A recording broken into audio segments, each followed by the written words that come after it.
नाज़रीन, प्रोग्राम रुपया पैसा में आपको खुशामदीद कहते हैं। और स्टॉक एक्सचेंज का ये जो पिछला फाइनेंशियल ईयर है बहुत ही ज़्यादा सक्सेसफुल रहा। वर्ल्ड बेस्ट परफॉर्मिंग मार्केट बन गई और पहले भी काफ़ी दफ़ा वर्ल्ड बेस्ट परफॉर्मिंग मार्केट रह चुकी है। लेकिन बात ये नाज़रीन के एक बड़ी अजीब सी चीज़ है, क्योंकि मैंने ज़्यादा इक़्तिसादियात, माशियात, फाइनेंस, इकोनॉमिक्स की किताबें पढ़ ली हैं, तो इशू ये आता है कि आपकी स्टॉक मार्केट जो है ना, it is reflective of the economy, जिसके माने ये हैं कि जीडीपी ग्रोथ रेट की रिफ्लेक्शन जो है वो आपको स्टॉक एक्सचेंज की जो आप समझें कि जो प्रोग्रेस होगी उसमें रिफ्लेक्ट होती हुई दिखाई देगी। यानी economic progress is reflected on the stock exchange. अब बात यह अगर जीडीपी ग्रोथ रेट आपका स्लगिश हो और स्टॉक एक्सचेंज आपकी ओवर परफॉर्म करे तो सॉरी, ये पॉसिबल नहीं। अब मैं पूरे पाकिस्तान के अंदर किसी को भी इस मामले पर चैलेंज कर सकता हूं, गवर्नमेंट को भी चैलेंज कर सकता हूं, स्टॉक एक्सचेंज इंतजामिया को भी चैलेंज कर सकता हूं, ब्यूरो ऑफ स्टैटिस्टिक्स को भी चैलेंज कर सकता हूं। जीडीपी ग्रोथ रेट जो होगी उसी की रिफ्लेक्शन स्टॉक एक्सचेंज पे दिखेगी। यानी रिफ्लेक्शन के माने ये हैं अक्स, और अक्स तब आता है जब हकीकत आती है। स्टॉक एक्सचेंज के हमारे एनालिस्ट्स बहुत दफ़ा प्रोग्राम के अंदर जब भी आए उन्होंने बताया कि बेहतरी आई है, और मैं उससे इख्तलाफ नहीं करता। ज़ाहिरी बात है, हमने प्राइसेस के अंदर बेहतरी आते हुए देखी है, पॉइंट्स बढ़ते हुए देखें, which is very very realistic. But saying that economic indicators point in this direction, please forgive me. Economic survey of Pakistan जो आया है उसमें कतई इस चीज़ का कोई इशारा नहीं है कि economic indicators have improved. Our national debt has, I won't say compounded, but definitely increased. We have, I won't say very negative figures, but figures are not so encouraging. But still, stock exchange continues to surge. What is the reason? हम इसके लिए जानने की कोशिश करेंगे जनाब एहसन मेहनती साहब से, जो कि एक इक़्तिसादी माहिर भी हैं, मार्केट पे बड़ी गहरी निगाह भी रखते हैं, और जिनके सवालात मेरे जहन में आते हैं तो मैं इनको ज़रूर बुलाता हूँ। वेलकम करता हूँ एहसन मेहनती साहब आपको। Thank you. एहसन मेहनती साहब, अब इशू ये है कि अब कुछ एनालिस्ट ज़रूरतमंदाना आज के अंदर ट्विटर के ऊपर लिखना शुरू हो गए हैं कि इकोनॉमिक इंडिकेटर्स जो हैं वो इतने ज़्यादा पॉजिटिव नहीं हैं, स्टॉक एक्सचेंज की परफॉर्मेंस इकोनॉमिक पाकिस्तान की इकोनॉमी से बेहतर है। तो ज़रा मुझे एक्सप्लेन कीजिएगा कि how we can surpass the GDP growth rate while sitting in the stock exchange that is reflective of the economy. जी देखें, ट्रू, वो आपकी बात बिल्कुल ठीक है कि एक जो नंबर्स हैं, इकोनॉमिक नंबर्स, वो कोई बहुत इम्प्रेसिव नहीं है।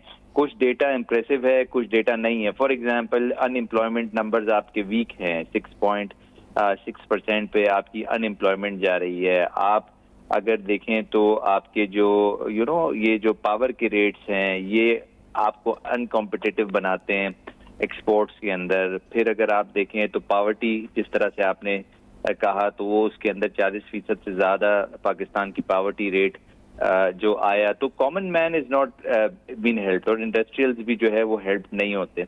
लेकिन अगर आप देखें कि रेमिटेंसेज हमारी $38 बिलियन को उसने तजावुज किया है। आई थिंक कि जो हमने इस वक्त ट्रम्प टैरिफ को डील किया है, 29% ड्यूटी लग जाती, उससे भी हम थ्रू हो गए, यानी कि वो हम पे नहीं लग रही। और ब्राजील जैसे मुल्क को 50% टैरिफ की जो है वो थ्रेट्स हैं फ्रॉम यूएस टैरिफ। तो अब ये एशियन इकोनॉमी सारी इस वक्त आप देखें तो वो सारे इस एंगल पे हैं कि उनकी एक्सपोर्ट ग्रोथ जो है वो नहीं होगी। बांग्लादेश जैसा मुल्क है उस पर 35% जो है टैरिफ स्लैप हो गया। जो हमारी नेबरिंग कंट्रीज हैं उनका बुरा हाल है।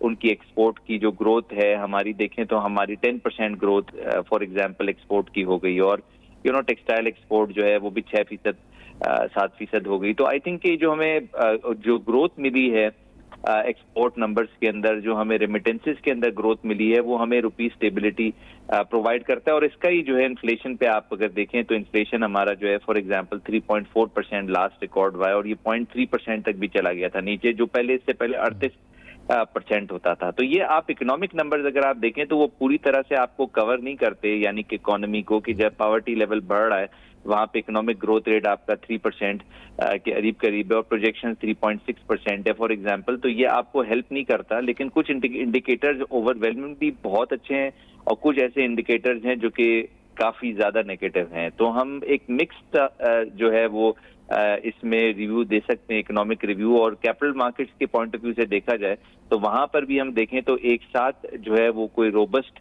एनवायरनमेंट हमारा नहीं है, बट एक्सपेक्टेशन है कि वक्त के साथ इन्फ्लेशन कम होती रहेगी और फिर इंटरेस्ट रेट भी कम होते रहेंगे, जिससे आइडियली जो है, और गवर्नमेंट के टैक्सेशन निजाम भी अगर आप देखें तो डेट पर उन्होंने टैक्सेशन जो है 20% आयद किया, 15 से 20% बैंकिंग डिपॉजिट पे आयद हो गया, बट कैपिटल मार्केट में ये 15% ही रहा।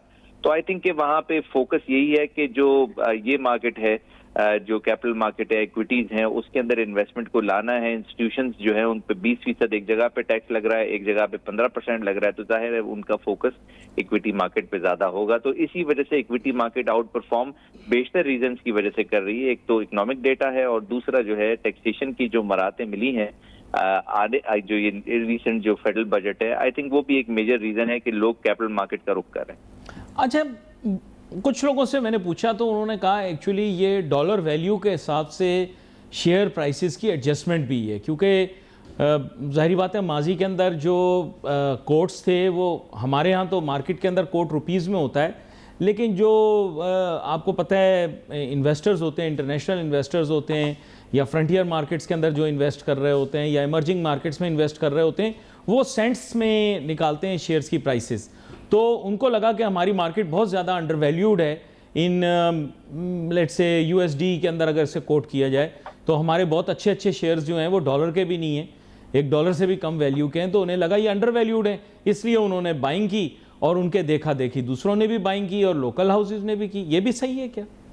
देखिए, ये तो फिर ऑप्शंस बहुत होते हैं। फॉरेन इन्वेस्टर तो बेसिकली पाकिस्तान मार्केट में आ ही नहीं रहा है, तो उसकी भी बहुत सारी वजूहत हैं। जो रिसेंट हमने देखा रीजनल पॉलिटिकल जियोपॉलिटिकल अनसर्टेनिटी थी, उसके बाद 2 वॉर्स हो गई, एक इजराइल और फिर फॉर एग्जांपल ईरान के साथ और पाकिस्तान और इंडिया के साथ। उसके बाद यू कांट एक्सपेक्ट के फॉरेन इन्वेस्टर कोई पाकिस्तान मार्केट का रुख कर रहा है, तो ये तो एक मिसनोमर है। लेकिन बिल्कुल प्राइसिंग जो है वो डॉलर्स के अंदर आनी चाहिए, जिस तरह से आपने कहा कि भाई डॉलर बेस्ड प्राइसेस जो है वो बढ़नी चाहिए। तो आई थिंक ये एक एक्सपेक्टेशन है कि गोइंग फॉरवर्ड जो है, क्योंकि मार्केट कैपिटलाइजेशन $55 बिलियन है, तो इससे पहले $100 बिलियन होती थी, तो $45 बिलियन बढ़नी है और स्लिप्स यही है। तो फिर इसी तरह से मार्केट यहाँ से भी डबल हो जानी चाहिए अपेरेंटली, जिस तरह से आप फॉर्मूला बता रहे हैं। बट अनफॉर्चुनेटली फॉरेन इन्वेस्टमेंट आई नहीं, फॉरेन इन्वेस्टमेंट तो पाकिस्तान मार्केट में हो ही नहीं रही है। ये तो लोकल इन्वेस्टमेंट इस वजह से फोकस कर रही है इक्विटी मार्केट्स को कि एक तो मैंने आपको बताया कि टैक्सेशन जो निजाम है उसके अंदर जो सूद पर टैक्स है वो ज्यादा है और इक्विटी मार्केट पे टैक्स कम हो गया है। तो आई थिंक कि कम तो नहीं, वो जो टैक्स था उसका स्टेटस को रहा और सूद पर जो है टैक्स बढ़ गया, जिसकी वजह से इक्विटी मार्केट में इंस्टीट्यूशनल एक्टिविटी अब बढ़ चुकी है। और इसके अलावा सूद का रेट जो 22% था अब वो 11% पे और आने वाले वक्तों में वो 10% तक भी एक्सपेक्टेड है कि वो हो जाएगा, जिस एक्सपेक्टेशन पे इस वक्त स्पेकुलेशन हो रही है। तीसरी बात यह है कि इस वक्त अर्निंग सीजन भी कैपिटल मार्केट में यूजुअली ये जो वक्त होता है जुलाई का, इसमें पूरे साल के रिजल्ट्स माली नताइज आ रहे होते हैं, तो ऑयल सेक्टर इसमें प्राइमरी अच्छा डिविडेंड पे आउट उसका होता है। गवर्नमेंट की प्रोजेक्शंस भी होती हैं फेडरल बजट में कि अच्छे से अच्छा डिविडेंड गवर्नमेंट भी ले, गवर्नमेंट इंस्टीट्यूशन से, जो कि ओजीडीसी है या पीपीएल है या मारी है, जो भी जिसको गवर्नमेंट जो है फॉर एग्जांपल ओन करती है। तो एक स्पेकुलेशन उसमें भी होती है कि डिविडेंड आएगा तो डिविडेंड के लिए लोग अपनी पोजीशंस बिल्टअप करते हैं। तो ये बहुत सारे इसके एक रीजंस हैं जिसकी वजह से कैपिटल मार्केट की या इक्विटी मार्केट की आउट परफॉर्मेंस है। लेकिन उसके साथ आप देखें तो फॉरेन इन्वेस्टमेंट तो पाकिस्तान मार्केट या एफडीआईज तो इतना कुछ खास नहीं आ रहे, चाहे आप वो एसआईएफसी में देखें या फिर फॉरेन डायरेक्ट इन्वेस्टमेंट में देखें। अच्छा, यहाँ पर मैं क्योंकि आपके साथ भी काफ़ी अरसे से प्रोग्राम कर रहा हूँ और बहुत सारी चीज़ों के मुतालिक हम पहले बात किया करते थे, मैंने स्टॉक एक्सचेंज पे काफ़ी अरसे से प्रोग्राम नहीं किया for reasons I ask myself as well why. पर यह कि जब मैं अब कर ही रहा हूँ तो मैं आपसे कुछ माजी के झरोकों में जो पूछे जाने वाले सवालात हैं वो भी दोहरा देता हूँ। देखिए, पहले हम सीमेंट के बारे में बात करते थे, सीमेंट सेक्टर के बारे में बात करते थे, तो हम ये बात करते थे सीमेंट ऑर्डर्स के डिमांड के बारे में बात करते थे, पीएसडीपी के बारे में बात करते थे। हम अगर बात करते थे फर्टिलाइज़र सेक्टर के बारे में तो हम चेक करते थे भाई कि कितना एग्रीकल्चर सेक्टर में ग्रोथ आई है, कितना एरिया ऑफ प्लांटेशन बढ़ा है, एट्सेट्रा एट्सेट्रा। इसके ऊपर रिसर्चर काम करते थे। हमारे यहाँ बाकायदा स्टॉक्स के जितने रिसर्चर्स थे वो इस मौजू पर बात किया करते थे। बैंकिंग की बात करते थे तो प्राइवेट सेक्टर के अंदर जो लोन्स की परसेंटेज है उस पर बात किया करते थे, एट्सेट्रा। इस तरह के सवालात पूछते थे। अब ये सवालात पूछना भी छोड़ दिए और अब रिसर्च रिपोर्ट्स की रेलेवेंस भी ख़त्म हो गई। क्या मैं सही कह रहा हूँ या गलत कह रहा हूँ? देखिए, वो तो आपकी बात बिल्कुल ठीक है कि ये जो इकोनॉमिक डेटा है ये फिर इसके बाद वो कोई बहुत ज्यादा अच्छी रिफ्लेक्शन नहीं है इकोनॉमिक परफॉर्मेंस की, और ये फिर जाहिर है इस पे एक क्वेश्चन मार्क जो हमारे फाइनेंस मिनिस्टर है उनका भी है कि ये जो फेडरल ब्यूरो ऑफ स्टैटिस्टिक्स है इसको जो रिकमेंडेशन है वो रीसेंट डेटा पे देनी चाहिए। अगर आप देखें तो एक शुगर इंपोर्ट अभी इस वक्त हम कर रहे हैं, हमने एक्सपोर्ट भी कर दी थी रिसेंटली, तो बहुत ज्यादा जो है वो हम डेटा पर नहीं चल सकते। बट वो आपकी बात बिल्कुल ठीक है कि इसको अप टू डेट होना चाहिए और इसको जो है रेलेवेंट होना चाहिए ताकि डिसीजन मेकिंग में इसकी हेल्प ली जा सके। ये बड़ा अहम नुक्ता इस वजह से बन गया है क्योंकि आपको पता होगा कि हुकूमत ने मैं इसलिए आपसे ये सवाल हाईलाइट कर रहा था क्योंकि आपको पता होगा हुकूमत ने डेवलपमेंट एक्सपेंडिचर्स के ऊपर बहुत बड़ी कट लगा दी है। अब इस सूरत के अंदर सीमेंट सेक्टर की खबर आनी चाहिए थी, लेकिन सीमेंट सेक्टर की खबर ये नहीं आई कि डेवलपमेंट सेक्टर में कट लगा, बल्कि उनकी खबर ये आ गई कि वो PIA ख़रीदने में इंटरेस्टेड है सीमेंट सेक्टर की कंपनी। तो आई थिंक ये अनरिलेटेड खबरें आना शुरू हो गई। हमारी नॉलेज और इन्फॉर्मेशन ज़रा हर्ट होती है। I have heard that you are also associated with some of the stakeholders that were interested or are interested in taking over PIA. But do you think that someone from the cement sector would be able to run PIA or qualifies for PIA? देखिए, वो consortium है और अपने जो है ना उनके plans होते हैं, बट यू आर राइट कि जो अल्टीमेटली जो बिडर्स होते हैं वो उनके सेपरेट ऑब्जेक्टिव्स होते हैं। तो अब उनके क्या ऑब्जेक्टिव्स हैं, और फॉर एग्जांपल अगर कुछ कोई रेलेवेंट या एक्सपीरियंस एयरलाइंस हैं उनके क्या ऑब्जेक्टिव हैं, तो आई थिंक अगर आप बिडर्स ही देखें तो उसके अंदर बेशतर जो है कंपनीज कोई फर्टिलाइजर की है, तो कोई फॉर एग्जांपल सीमेंट की है, तो कोई एयरलाइन की अपनी कंपनी है, कोई आप अगर देखें तो वो एक डिस्क्रीट बिडर्स हैं। और आई थिंक कि जो डिसीजन है वो अल्टीमेटली चीजों को देखना पड़ेगा। By the principle of privatisation, the principle of privatisation I assume will be to keep PIA a going concern.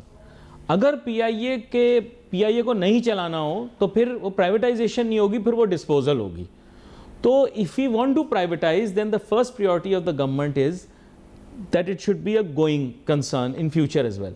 आप मैं कहूँगा कि फाइनेंस के, अकाउंटिंग के एक बड़े प्रोफेशनल आदमी हैं, आपको पता होगा कि ये काम करने के लिए एक्सपर्टीज़ की भी बहुत ज़्यादा ज़रूरत है, फाइनेंशियल एक्सपर्टीज़ की भी बहुत ज़्यादा ज़रूरत है in order to make it sustainable.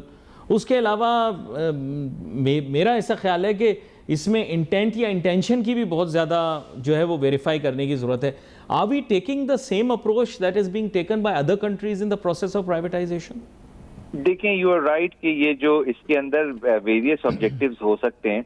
Unfortunately जो है इसको ऑपरेशनली इसको अगर चलाना है तो जाहिर है इसके अंदर हमने देखा कि इसकी जो डेट है उसको हमने किसी होल्डिंग कंपनी में डाल दिया, तो वो इसकी अकाउंटिंग के अंदर आ नहीं रहा। अब इसकी अपनी बैलेंस शीट क्लियर हो गई और ये ऑपरेशनल प्रॉफिट के अंदर एयरलाइन आ चुकी है।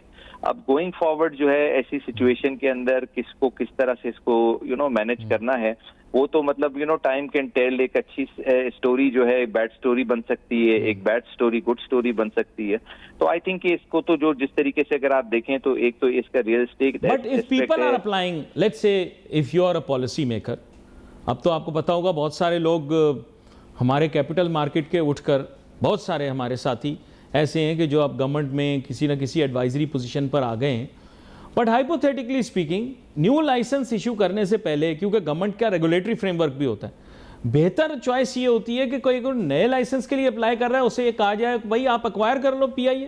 आप न्यू लाइसेंस के लिए अप्लाई कर रहे हो, हमारे पास पहले बहुत सारी एयरलाइंस हैं और हमारे यहाँ ये फील्ड सैचुरेटेड है, आप PIA खरीदो। मेरा ऐसा ख्याल है, क्या कहते हैं आप? देखिए, एक एक को तो जो बिडर्स हैं उन्हीं को ही जाहिर है वो आप प्री क्वालिफाई उनको करते हो, लेकिन आपको ये चीज समझनी चाहिए कि इसकी जो रियल एस्टेट वैल्यू है वो इस एयरलाइन की वैल्यू से ज्यादा है। तो आई थिंक कि जो रियल एस्टेट के इन्वेस्टर्स हैं वो ज्यादा इसको प्रेफर करेंगे, और इसके अंदर कोई हर्ज भी नहीं है कि अगर इसको रियल एस्टेट के पॉइंट ऑफ व्यू से इसकी जो फॉर एग्जाम्पल न्यूयॉर्क की होटल है या फॉर एग्जाम्पल इसके जो लोकल एसेट्स हैं, अगर वो रियल एस्टेट के पॉइंट ऑफ व्यू से भी देखा जाए तो वहां पे अच्छी एक हाउसिंग सोसाइटी भी बन सकती है। तो आई थिंक कि हर एंगल से इसको देखा जा सकता है, और जो भी देखेगा, और जाहिर है जो कि इसको अल्टीमेटली नेशनल इंटरेस्ट के अंदर भी इसको देखा जाएगा, तो आई थिंक कि इसको जिस तरह से प्राइवेटाइजेशन का मोड जाता है, वो भी डिपेंड करता है कि we are democratic nation, democracy के अंदर जो है इसके पास वेरियस ऑप्शंस हैं कि इसको रियल एस्टेट। पिछली दफा जैसे आपने बताया था कि कुछ चीजें ओवरलुक हो गई थी, कुछ मतलब पार्लियामान के भी एक्ट ऑफ पार्लियामेंट भी होते हैं जो कि ज़रूरत होते हैं इसके लिए। तो आपने जैसे एक दफ़ा मुझे याद है, अब तो खैर काफ़ी वक्त हो गया उस बात का, जब इनिशियल लेवल्स के अंदर इसको डिस्कस कर रहे थे तो तब आपने इस चीज़ को हाईलाइट किया था कि बहुत सारी चीज़ें ऐसी हैं which you have to get through parliament. Am I correct?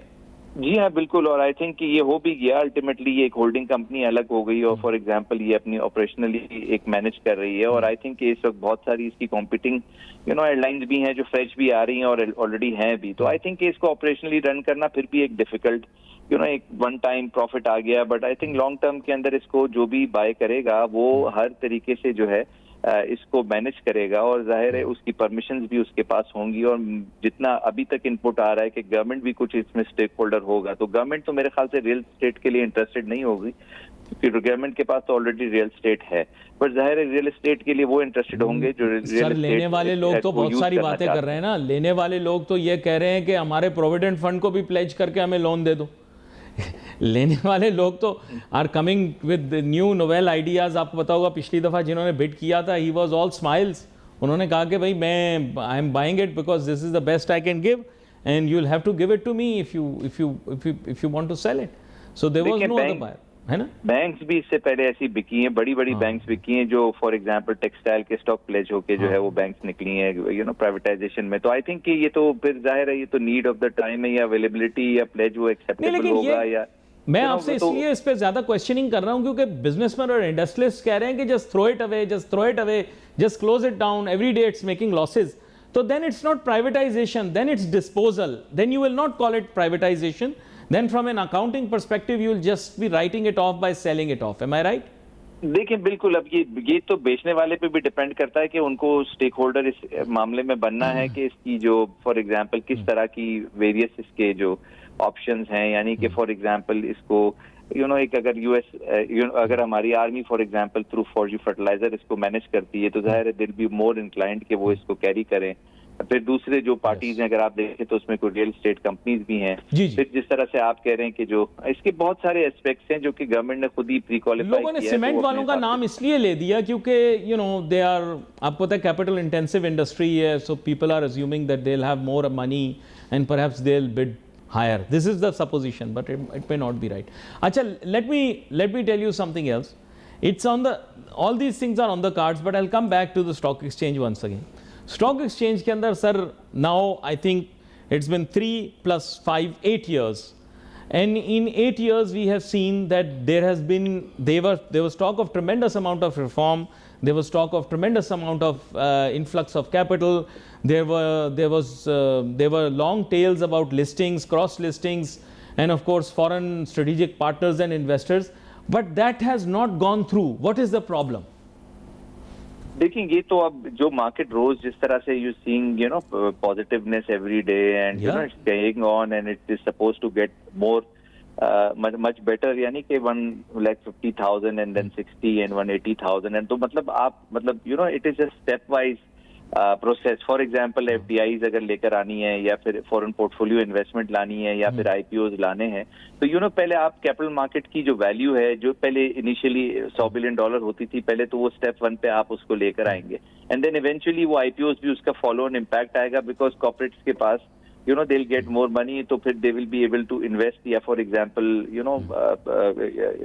expand। तो फिर पहले तो इसको फर्स्ट स्टेप के अंदर थोड़ा सा हम देखें ना कि कैपिटल मार्केट की जो सर्ज है ये बढ़ती रहे। जिस दौर की मैं बात कर रहा हूँ वो 2017 और उसके बाद की बात है, जब हमें बहुत लंबी लंबी कहानियाँ बताई गई। हमें बताया गया कि स्टॉक ब्रोकर्स और डोमेस्टिक या लोकल स्टॉक ब्रोकर्स और इन्वेस्टर्स जो हैं वो मार्केट के लिए एक लाइबिलिटी हैं, वो मार्केट को ग्रो नहीं होने दे रहे, इनकी वजह से पोटेंशियल मार्केट का श्रिंक कर रहा है, न्यू मार्केट प्लेयर्स मौजूद नहीं हैं, नए लोगों को ये आने नहीं दे रहे, इजारादारी इन्होंने बनाई हुई, एक लंबी कहानी हमें सुनाई गई। और फिर उसके बाद कहा गया कि इसको फॉरेन स्ट्रेटेजिक इन्वेस्टर को बेचा जाएगा, हमें कभी गोरे दिखाए गए, कभी फ्रांसीसी लोग दिखाए गए, कभी बरतानवी लोग दिखाए गए, कभी सिंगापुर की पार्टियां बताई गई, कभी दुनिया जहाँ के लोग बताए गए, फिर आखिर में मिले हमें सिर्फ चीनी, और चीनी लोगों ने आकर ये मार्केट ख़रीद ली, हमें ये बताया गया। उसके बाद फिर मार्केट ने उस हिसाब से आगे चल के परफॉर्मेंस नहीं दिखाई। बस ये पिछले 1.5 साल पहले एक अफवाह उड़ी कि PIA प्राइवेटाइज हो गई, हुई नहीं थी तब तक, और PIA का शेयर बढ़ाया गया और उसी की कमर पर सवार होकर पूरी मार्केट को खड़ा कर दिया गया और फिर बहुत ज़्यादा बढ़ा दिया गया। खैर there are so many reasons. मेरे जो मेहमान हैं फाजिल जनाब एहसन मेहनती साहब, ये कभी कभार बड़े नाजुक और बारीक अंदाज के अंदर तमाम बातें बता देते हैं एहसन तरीके से, लेकिन एहसन साहब बात ये है कि मैं तो मवाजना करूँगा, बुरा ना मानिएगा। 2017 से पहले क्या आप लोग इतने बुरे थे, क्या हमारे लोकल इन्वेस्टर इतने बुरे थे कि आप लोगों की ज़मानत पर यह मार्केट छोड़ी नहीं जा सकती थी, आप लोग मार्केट को परफॉर्म नहीं करने दे रहे थे, कैपिटल नहीं ला पा रहे थे, IPO नहीं ला पा रहे थे, तो आज हम उधर ही खड़े हुए हैं। मार्केट तो बढ़ी है, मार्केट में तो काफ़ी तेज़ी देखी है, लेकिन अभी भी अगर हमें we have to cross another bridge तो फिर तो बड़ा लंबा टाइम लग जाएगा। क्या कहते हैं आप? देखिए, यू आर राइट कि इसको तो अभी वक्त लगेगा, और वक्त इस वजह से भी लगेगा कि हमने एक बहुत सिग्निफिकेंट स्टेज जो है उसको क्रॉस किया है, जो कि हमारी और चाइना की जो एक डिफेंस पार्टनरशिप थी, आई थिंक कि उस वो क्रॉस रोड्स पर थी, और अब उसको हमने फाइनली डिसीसिव मराइल में ले आए, जहां पर हम एक हमेशा एक वॉर जोन के अंदर थे, और फिर अब इस वक्त हमें we are too much independent of any enemy comes to us and give us tough time। तो इस हिसाब से ये एक स्टेप अच्छा हमने ले लिया, और ये इससे पहले भी आ सकता था। फिर जो हमने हमारा जो सूद का रेट था वो 22% था, वो 11% हो गया। अब जाहिर है ये सूद का रेट हमने और आपने जो है 2% पर भी देखा है, तो आई थिंक वो भी एक लेकिन स्टेप प्राइवेट होगा सेक्टर अपटेक ही नहीं हुई। आज भी उनकी बैलेंस शीट देखता हूं तो वो ही इशारा कर रही है, वो तो सरकारी दस्तावेजात में यानी पेपर्स में ही डाल रहे हैं पैसा। M I right? देखिए, बिल्कुल यू आर राइट कि अगर वो 11 से अब वो 2% पर जब आएगा तो जाहिर है इसका मतलब यह है कि गवर्नमेंट जो है उसको जो उसकी सूद की जो रिक्वायरमेंट होगी फॉर एग्जांपल वो कम हो जाएगी, और फिर जाहिर है गवर्नमेंट जो ये बैंक से उनके पास एक्सेस लिक्विडिटी होगी तो वो प्राइवेट सेक्टर की तरफ फिर वो इवेंचुअली चले जाएंगे। तो एक स्टेज है जो 22% से हमें ये 2% तक, जो इससे पहले हमने देखा था कुछ वक्तों में 10 साल 20 साल पहले कि 2% सूद का रेट हुआ करता था। तो आई थिंक कि ये अगर उस लेवल पर हम जाएंगे होपफुली 2 साल में या 3 साल के अंदर, जहां पर इन्फ्लेशन हमारी कम होगी और जाहिर है हमारा रुपी स्ट्रांग होगा, तो आई थिंक कि उस स्टेज पर जैसे ही हम जाएंगे तो प्राइवेट सेक्टर ऑफटेक जो है वो बढ़ना शुरू हो जाएगा। नंबर 1। नंबर 2 ये है कि जाहिर है OEM में मार्केट कैपिटलाइजेशन भी उस वक्त जब सूद का रेट 2% होगा तो आप भी ये बात को मानेंगे कि वो मार्केट कैपिटलाइजेशन $100 बिलियन को क्रॉस कर जाएगी। तो आई थिंक वो वक्त भी हमने देखना है। तो ये जियोपॉलिटिकल नॉइस थी, उसका इम्पैक्ट मार्केट पे आया, Israel Iran war, market lower caps पे चली गई, और फिर जाहिर है ये वॉर खत्म भी तो उसी सूरत के अंदर जब पीस आया तो मार्केट के अंदर ये रिकवरी देखी जा रही है। तो वही कैपिटल मार्केट जो 22% पर तकरीबन 22,000 पॉइंट पर थी, तो वो अब 11% जब सूद का रेट है तो वो इस वक्त 1,34,000 पर ट्रेड कर रही है। तो आई थिंक कि जब ये 11% से फॉर एग्जांपल 2% पर आएगा तो कैपिटल मार्केट जाहिर है 2 लाख को भी टच करेगी, और फिर हम देखेंगे कि मार्केट कैपिटलाइजेशन भी $100 बिलियन को क्रॉस करेगी। I think we have to take few steps, और आई थिंक कि इसके अंदर जो भी हुआ वो हमारे लिए बेहतरी थी कि हमने हमारे डिफेंस को उसमें स्ट्रांग किया, और आई थिंक कि अब लॉन्ग टर्म के अंदर हम फॉरेन SIFC का यूज करते हुए या FDIs का यूज करते हुए चाइना से इन्वेस्टमेंट भी अट्रैक्ट कर सकते हैं। तो आई थिंक कि it's a long game, it's not a short. I fully favor that we should pursue the SIFC agenda, but the only problem is या SIFC का जो प्रोग्राम है या SIFC की जो स्ट्रेटजी है, but the only problem is that I saw the budget document and I did not see any allocations. I saw maybe a couple of paragraphs about the SIFC, but without concrete action and allocation, जब तक asset allocation नहीं होगी तो तब तक मैं मतलब उसको कॉम्प्रीहेंड नहीं कर पा रहा। So therefore I do not see government expenditure towards development or adding asset base to this country? मुझे नहीं लगा. आप अगर आपको दिखा तो आप मुझे बताएं, because I didn't see any mega projects. I didn't see any project that could come in the category of being a big project that could kickstart the economy. मतलब मुझे कोई ऐसी चीज़ दिखी नहीं. मे बी आपको दिखी तो मुझे ज़रूर बताएं. देखिए, यू आर राइट कि इस वक्त तो भी डेट रीपेमेंट की ज्यादा बातें हैं, और आई थिंक कि पीएसडीपी की एलोकेशन तो फॉर एग्जांपल लास्ट ईयर जैसी ही है तकरीबन, और वो 1 ट्रिलियन अगर फॉर एग्जांपल फेडरल पीएसडीपी हो गया तो वो उसके अंदर उसकी यूटिलाइजेशन भी एक क्वेश्चन मार्क रहती है. अगर वो बन भी जाए और वो डेटा आ भी जाता है जिसमें हमारा फेडरल बजट जो है 18 ट्रिलियन पे जाता है, तो वहां पे हमारी कलेक्शन भी 15 ट्रिलियन पे जाती है और वहां पे 1 ट्रिलियन से ज्यादा फेडरल पीएसडीपी आता है. तो वो नंबर्स तो हैं, लेकिन but you have a right question कि भाई अगर वो नंबर्स हैं भी तो वो जाते नहीं है, हम डेट रीपेमेंट में उसको यूज कर देते हैं उस पीएसडीपी को. तो आई थिंक इस हद तक आईएमएफ भी इन बातों को समझता है, और लॉन्ग टर्म के लिए हमें इस पीएसडीपी के यूजेज करना पड़ेगा ताकि हमारे एम्प्लॉयमेंट नंबर्स बढ़े और ताकि इंडस्ट्रीज जो है वो ग्रो करें और ग्रोथ नंबर्स पाकिस्तान के आए. तो उसको हम सिर्फ डेट रीपेमेंट में अगर पूरे पीएसडीपी को खर्च देंगे तो फॉर एग्जांपल हमें ग्रोथ नहीं मिलेगी. तो ये चैलेंजेस इकोनॉमिक तो अच्छा, लेकिन यहाँ आपने छेड़ दिया ना, गलत छेड़ दिया. गलत मामला ये छेड़ दिया कि आपने ग्रोथ नंबर्स की बात कर दी. अब मैं मजबूर हो गया, आपने ग्रोथ नंबर्स की बात की तो फिर मुझे आपको ग्रोथ नंबर्स बताने भी पड़ेंगे. अब देखिए, फ्रेश जो सबसे ज़्यादा फ्रेश इस वक्त आया है वो आपको पता होगा एडीबी का चर्चा है. एडीबी ने जो मतलब एडीबी के पास जो ग्रोथ नंबर्स हैं वो बहुत मतलब रीजन के हिसाब से बहुत कम है, ठीक है. और अगर कोई भी चीज़ 3% से कम हो, आपको पता होगा जीडीपी ग्रोथ रेट, तो उसको इतना ज़्यादा मतलब अच्छा नहीं समझा जाता. तो ठीक है, उन्होंने कमेंट्स में तो यही लिखा कि पाकिस्तान बेहतर हो रहा है, लेकिन जो नंबर कोट किया गया दैट्स वेरी लो, और इट्स ऑलमोस्ट सिमिलर कि जो वर्ल्ड बैंक और आईएमएफ ने नंबर कोट किया है. तो growth numbers are not there. How do we solve this problem?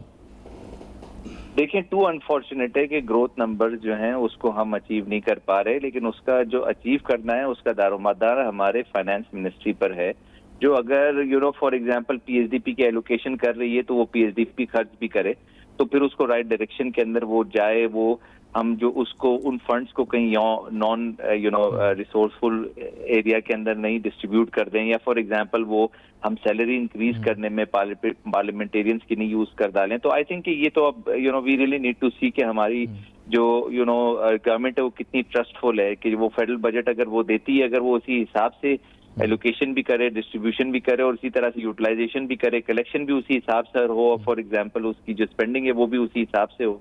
जो फेडरल बजट को तो बेसिकली उसकी यूटिलाइजेशन आईएमएफ भी मॉनिटर कर रहा होता है. तो उसमें एक हम लेंडर्स पर भी एक रिस्पॉन्सिबिलिटी डालते हैं कि जब वो हमारा बजट बनाता है फॉर एग्जाम्पल, तो उसकी यूटिलाइजेशन को क्यों नहीं चेक करता अगर फॉर एग्जाम्पल वो पीएसडीपी की मद के अंदर है. तो वो आपकी बात वहां पर भी आती है कि ये एक लेंडर भी जो है अनफॉर्चुनेटली ओवरसाइट नहीं दे रहा है सही तरीके से, और फिर उसके बाद हम वो ग्रोथ नंबर्स नहीं मिलते. लेकिन वो ग्रोथ नंबर्स मिलेंगे अगर हम फेडरल बजट को एग्जेम्पलरी तौर पर जो है वो उसको अच्छे तरीके से यूटिलाइज करेंगे, और जिस तरह से हमारी टैक्स कलेक्शन हो जाती है समहाउ, तो इसी तरीके से उसकी जो स्पेंडिंग होगी वो हमारी ग्रोथ को जो है वो उन नंबर्स को लेकर आएगी. तो वी हैव टू सी कि अगर हमने स्पेंडिंग प्रॉपर्ली की तो जाहिर है वो ग्रोथ आ जाएगी, और वो ग्रोथ फिर जाहिर है हम लोकली करते हैं तो वो प्राइसेस बढ़ती हैं, तो इंटरनेशनल फॉरेन इन्वेस्टमेंट भी फॉलो ऑन होती है, और फिर जो ग्रोथ नंबर्स हमारे 3.6% एक्सपेक्टेड है तो वो 4.6 इस वजह से भी हो जाता है कि फॉरनर्स भी यानी कि फॉरेन ओवरसीज पाकिस्तानीज भी उसमें इन हो जाते हैं, एंड देन डेवलपमेंट खुद ब खुद भी शुरू हो जाती है. अगर पीएसडीपी को हम सही तरह यूटिलाइज करें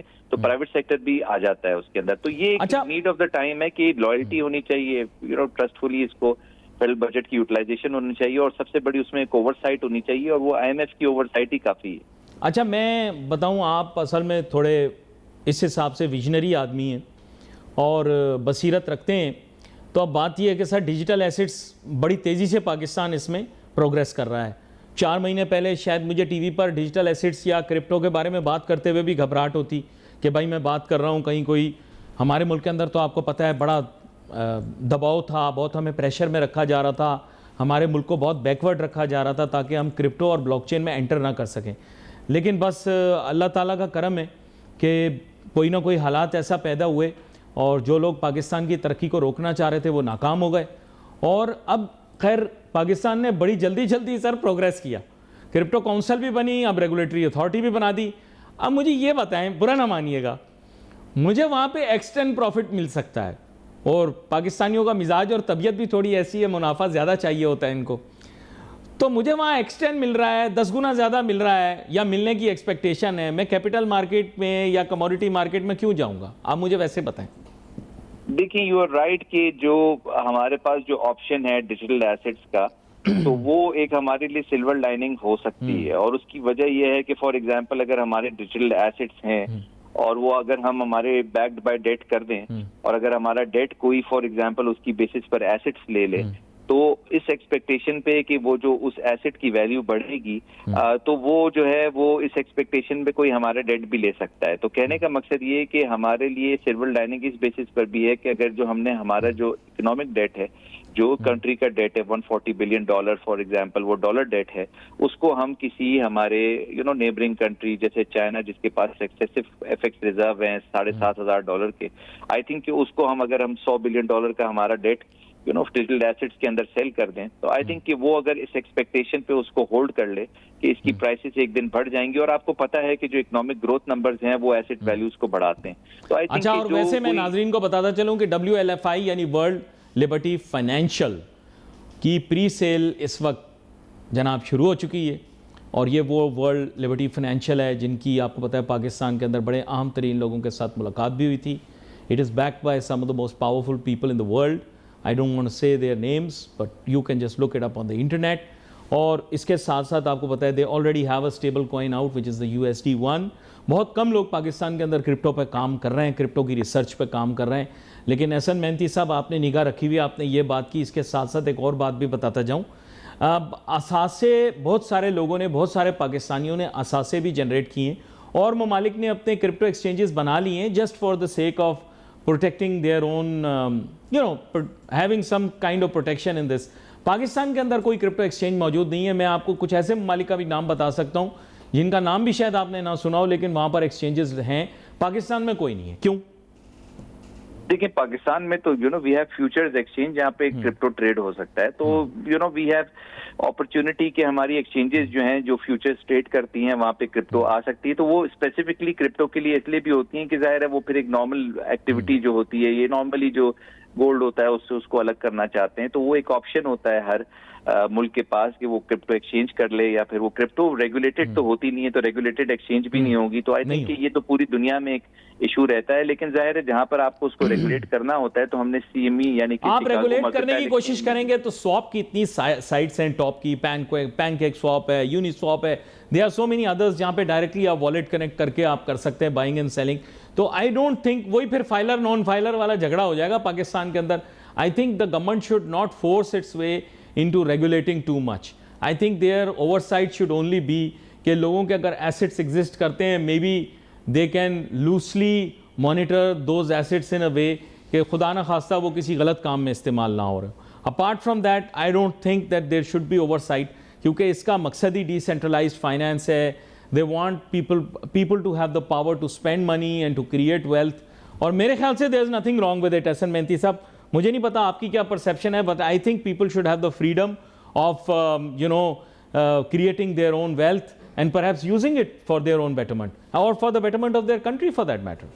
देखिए, you have a point of view, लेकिन अनफॉर्चुनेटली हमारे यहाँ पे रेगुलेटरी निजाम जो है ना, वो अगर वो नहीं होता तो लोग फिर मिसयूज भी करते हैं कॉमन मैन की वेल्थ को। और फिर आई थिंक कि अगर आप खुद समझते हैं बात को कि बिटकॉइन कोई लेकर आएगा और उसको बंद कर दे, तो फॉर एग्जांपल वो एसेट्स जो हैं वो आउट ऑफ साइट हो जाएंगे और वो लोगों को लूज करेंगे, और फिर जाहिर है उसमें इकोनॉमिक एक्टिविटी पे भी आपको इम्पैक्ट पड़ता है। जाहिर है जब इंस्टीट्यूशनल जो होते हैं वो इन्वॉल्व होते हैं, तो अगर आपका रेगुलेटेड एनवायरनमेंट नहीं होगा तो वो इंस्टीट्यूशनल लॉस जो है फॉर एग्जांपल उसके शेयर होल्डर्स को लॉस देता है, और अल्टीमेटली उसमें हम देखते हैं कि इकोनॉमिक डाउनफॉल आता है। तो ओवरसाइट तो देनी पड़ेगी।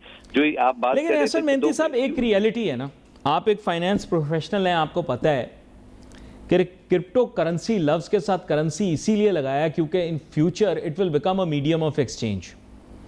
तो we will never be able to stop the currency function of cryptocurrency. It will remain a medium of exchange. People will buy and sell. Today you can buy and sell things with Bitcoin. You don't even need to change it into anything else. Am I correct or am I wrong?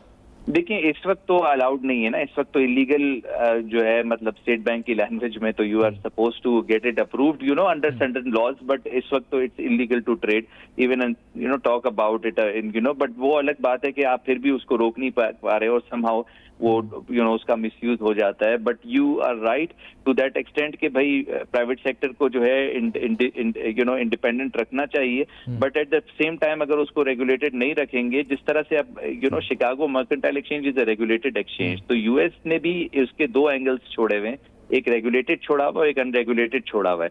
तो unregulated के अंदर आप भी monitor करते होंगे कि around 60 to 70% bitcoin है वो फेल भी हो जाता है, और सिर्फ 30 to 40% जो क्रिप्टो करेंसी है, यानी कि bitcoin is not failed, but for example crypto currency 70% जो फिर crypto currency in numbers I है वो फेल भी हैं, 30% जो है वो पास भी है। तो फॉर एग्जांपल अगर पाकिस्तान में भी ऐसा हो जाएगा तो हमारे पास तो एजुकेटेड क्लास नहीं है, उनको कौन रेस्क्यू करेगा अगर आप उसको रेगुलेट नहीं करते। तो इस चीज को पहले ही रेगुलेटर ने समझा हुआ, और तभी ये बड़ा अहम नुकता है आपने जो बताया, क्योंकि रखा हुआ है। और फिर हाँ, it's highly, I tell you, it's highly risky, it's highly volatile, and most of the time I will be very frank, आप फाइनेंस पढ़े में आपको पता है, the question of intrinsic value does not exist here. The earning potential as of such, the earning potential, जैसे company का आप share खरीदते हैं, it has an earning potential. These crypto currencies, I will be very Frank with you, their intrinsic value, their potential, आपको पता होगा एक पाकिस्तान की बड़ी मारूफ शख्सियत हैं जो क्रिप्टो करेंसी की बड़ी बातें किया करते थे, उनके साथ मेरी बहस हुई तो he was unable to answer my question, he became very angry. But ये कि nonetheless he is no longer in the country, I think he is abroad somewhere, पर ये कि आई इन कॉन्टेक्स्ट एम ये है कि this is a completely new type of financial market, digital, crypto, blockchain, this market is a completely different market. Am I correct? देखिए you are right, but ये चीज को भी हमें समझना चाहिए कि हमारा जो फॉरेन एक्सचेंज का डेट है, अगर इसको रिजॉल्व करना है तो गवर्नमेंट के पास भी कोई ऑप्शन नहीं है कि कोई ऐसी $10 बिलियन की करेंसी जिसकी इंट्रिंसिक वैल्यू हो उसको स्पेकुलेट करके $100 बिलियन पे पहुंचा के हमारे डेट्स वगैरह पे भी हो सकते हैं इसमें। तो आई थिंक कि ये एक सिल्वर लाइनिंग है डेट पे ऑफ के लिए, और आई थिंक कि इसको जितना रेगुलेटेड होगा या गवर्नमेंट की तरफ से इसका लॉन्च होगा, या फिर प्राइवेट सेक्टर जो है सिग्निफिकेंटली ऐसे प्राइवेट सेक्टर ग्रुप्स जो कि यानी कि इसको मैनेज कर सकें और फिर जाहिर है लोगों को नुकसान ना पहुंचाएं, वो फिर they can become big with this, and with the government we can help out कि ये हमारे जो इस वक्त इकोनॉमिक ट्रबल्स हैं, पे आउट रीपेमेंट ऑफ लोन्स के, ये रिजॉल्व होते हुए नजर आ रहे हैं। और आई थिंक इसका फेयर हमारी एनिमी को भी है कि ये हम कहीं लॉन्च नहीं कर दें और हम हमारे डेट से कहीं निकल नहीं आए इस डेट से। बहुत अहम नुकात थे जो आपके साथ आज डिस्कस हुए। जनाब एहसन मेहनती साहब, आपका शुक्रिया, आप शो में हमारे साथ शामिल हुए। आज हमने कैपिटल मार्केट्स के बारे में डिस्कशन की और बहुत सारी चीज़ें मेरे जहन में थी, मैंने उन तमाम चीज़ों के बारे में किसी न किसी तरीके से मौजू कवर करने की कोशिश की। सबसे पहले तो मैंने आपके सामने बयान किया और डिस्कस किया, जिसका जवाब मुझे ज़ाहिर बात है एहसन मेहनती साहब ने तो अच्छा मुतवाज़िन जवाब दिया, लेकिन बाकी जो स्टॉक के एनालिस्ट मैं देखता हूँ वो इस सवाल का जवाब नहीं दे पाते। ये थोड़े से नॉलेजेबल हैं तो इन्होंने अच्छे से जवाब दिया उसका। मेन एम ये है कि जीडीपी ग्रोथ रेट को सरपास कैसे कर लिया कैपिटल मार्केट ने, ये एक बहुत बड़ा सवाल है। देखें, जीडीपी ग्रोथ रेट आपका आ रहा है मिनिस्कल, और उसके बारे में गवर्नमेंट भी एग्री करती है, एडीबी भी, वर्ल्ड बैंक भी, आईएमएफ भी। एक्सपेक्टेशंस कुछ और हैं। स्टॉक मार्केट इतनी ज़्यादा ग्रोथ दिखा रही है, पॉसिबल कैसे हो सकता है? नहीं हो सकता। लेकिन साइंस की किताब के मुताबिक, फाइनेंस की किताब के मुताबिक नहीं हो सकता। ठीक है, आपने जिद कर ली, मैंने आपकी बात मान ली। जिद करने वालों से मैं लड़ाई नहीं करता, क्योंकि ज़िद्दी लोग सिर्फ अपनी बात मनवाते हैं। बात यह है कि कैपिटल मार्केट ने अगर प्रोग्रेस किया तो उसकी आप रीज़न दो। रीज़न उसकी इकोनॉमिक ग्रोथ नहीं है, आप रीज़न उसकी ये दें कि वो अंडर वैल्यूड थी और अब वो अपनी वैल्यू के ऊपर वापस आ रही है। मैं आपकी बात मान जाऊंगा, ठीक है, in dollar terms market under valued थी, अब मार्केट अपनी वैल्यू पर आ रही है। ओके, वैसे आनी अभी भी नहीं चाहिए, क्योंकि जाहिर बात है वो तो उनकी डिस्कशन के अंदर हमारे सामने आ गया, इसमें किसी का कसूर नहीं है। देखो, हमारे यहाँ इश्यूज़ और चैलेंजेस इस नौयत के हैं, पॉलिटिकल भी रहे हैं और भी रहे हैं, तो अच्छा है, बस ठीक है, okay, it's recovered, it's good. पर इसके साथ साथ हमें दुनिया के साथ कंटिन्यूसली चलना है। उनकी कैपिटल मार्केट क्यों प्रोग्रेस करी है? उनका अर्निंग पोटेंशियल बड़ी तेज़ी से बढ़ रहा है। ठीक है, मैं इकोनॉमिक ग्रोथ को एक साइड पर कर देता हूँ, आप कहते हैं अर्निंग पोटेंशियल बढ़ रहा है, लेकिन आप तो नहीं कह रहे कि अर्निंग पोटेंशियल बढ़ रहा है।